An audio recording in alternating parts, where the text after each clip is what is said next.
Are you ready to go beyond the lands between? There's exciting news ahead for us Elden Ring fans, and there's been a ton of information dropped from various interviews and articles, so we wanted to save you guys a bunch of time with all of the things that you may have missed, as well as these hidden details about the upcoming massive DLC Shadow of the Erdtree. In case you missed the awesome trailer, here's a quick recap of what this DLC will be. It will be an expansion to 2022's release of Elden Ring, and will have us traveling to the land of Shadow to uncover more about the mysterious Miquella, which fans of the series have been longing to know more about. This new expansion will have new weapons, items, spells for us to use, and new terrifying looking bosses. In particular, there's a brand new boss that we got to see in the trailer called Mesmer the Impaler, which seems to be very important as you can currently buy the helmet on the Namco Bandai store along with a statue of the Mesmer that comes with the collector's edition of the game. The DLC will be releasing on PC and consoles on June 21st, which is pretty soon, and with them adding a bunch of new spells and weapons, we would like to know what you guys are planning to run for your build this time around. Are you thinking about being more magical focused or strength or dex focused with weapons instead? What are you hoping they add into this new DLC in terms of different weapons? Tell us down below.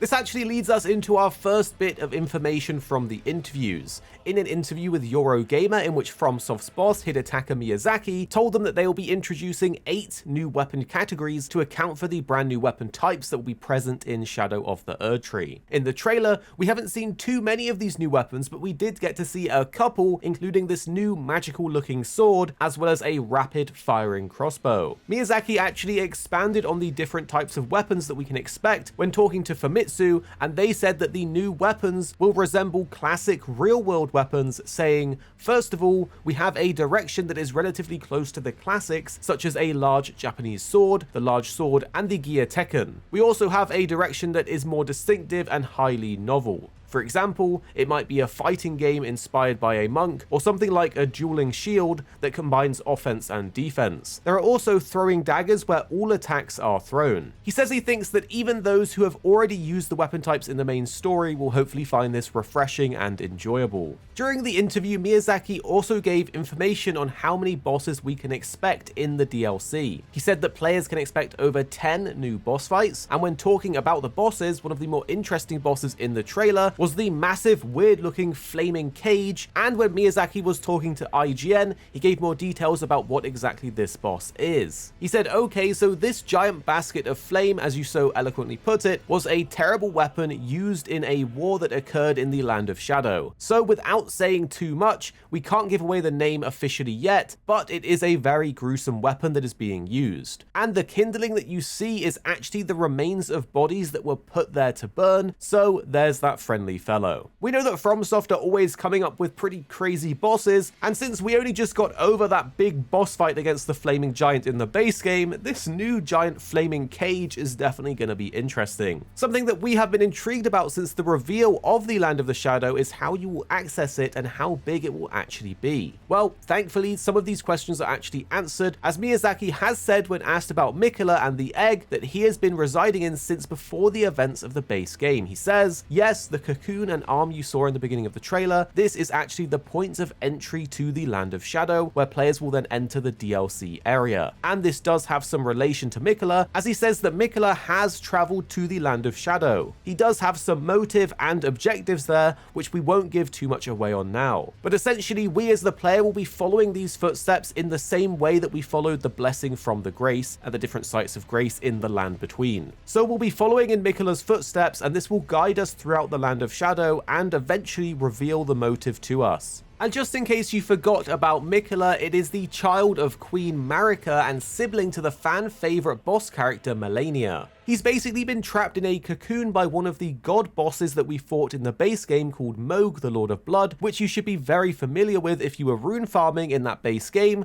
because this area was one of the best farming spots. And well, in the trailer, the VO actually says this.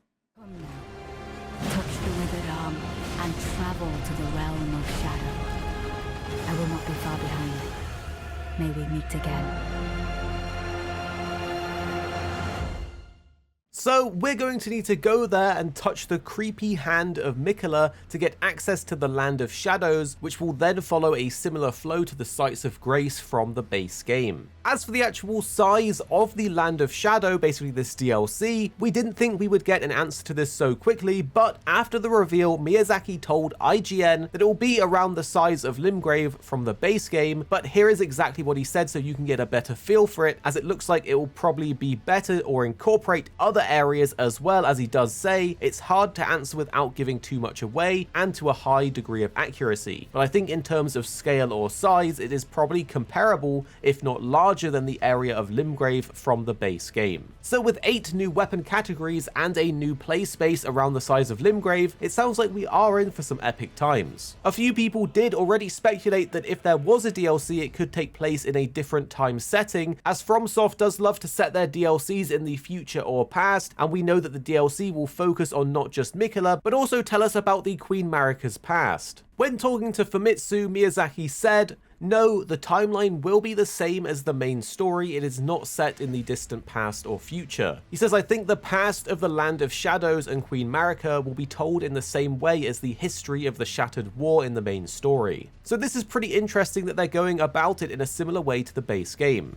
And we already spoke about the Mesmer, but just how important is this boss to the story? And we're interested to find that out because he just looks pretty cool. And in one of the interviews, Miyazaki actually expanded on this and says that you may have seen at the end of the trailer, there was this piece of key art where it shows the Mesmer sat on his throne-like chair. And people who have played the game may recognize this throne as one of those from the boss room where you battled Margot. And this represents the thrones at the base of the erdtree, and it's supposed to symbolize that the Mesmer stands on equal footing to those other demigods and children of Marika who sat around these thrones and held the rooms of the erdtree. So we know he's a very important figure who actually rivals the other demigods. And as you play the DLC, you're going to learn a little bit about why he wasn't featured in the Legends of the Erdtree, and we'll also learn and realize why he exists in the shadow of the Erdtree in the Land of Shadows. So all of this does sound really cool, and we cannot wait to get our hands on the game and play it, but you guys should tell us how excited are you or not for this new DLC down in the comments below.